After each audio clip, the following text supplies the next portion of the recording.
भारत के कुछ हिस्से को अपना होने का दावा करने का जो पैंतरा नेपाल की सरकार ने दिखाया था, आपको याद होगा, उसकी हवा नेपाल की सरकार के अपने ही फैसले से निकल गई है। नेपाल की कैबिनेट ने एक मीटिंग की और उस मीटिंग में नेपाल की कैबिनेट ने एक फैसला लिया और वो फैसला नेपाल की अपनी ही हरकत की पोल खोलता है। नेपाल की कैबिनेट ने इस मीटिंग में यह फैसला लिया कि नेपाल ने भारत का जो हिस्सा अपना होने का दावा कर दिया था, उसको साबित करने के लिए अब 9 लोगों की एक कमेटी बनाई जाएगी जो इस बात के सबूत इकट्ठा करेगी। और दिलचस्प यह है कि यह बात नेपाल की सरकार ने खुद स्वीकार की है।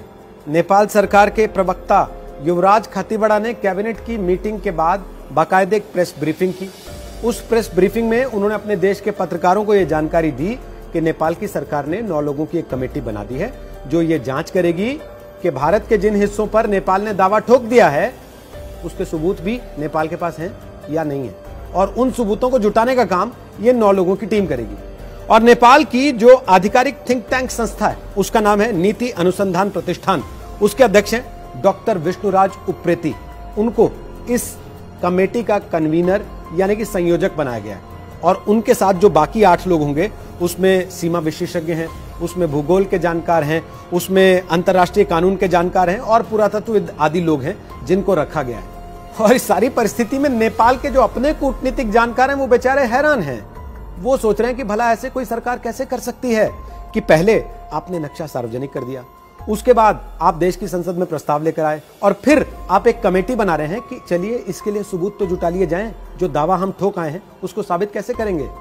विशेषज्ञों का कहना यह है कि नेपाल को पहले सबूत जुटाने चाहिए थे, उसके बाद दावा पेश करने की नौबत आनी चाहिए थी, लेकिन यहां तो सरकार उल्टी चल रही है।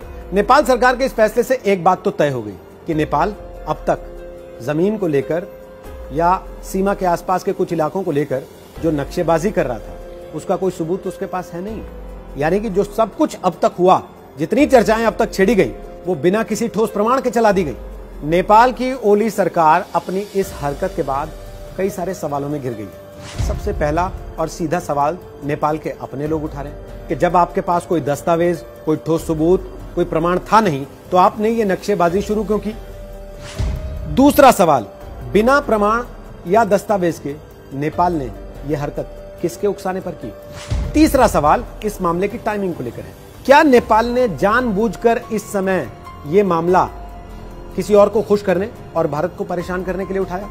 आपको याद होगा भारत के सेना प्रमुख ने यह बात कही थी। चौथा और आखिरी सवाल, क्या नेपाल की ओली सरकार ने अपनी नाकामी को छुपाने, आंतरिक कलह से बचने और अपनी डगमगाती हुई सत्ता को बचाने के लिए इस मामले को तूल देने की कोशिश की।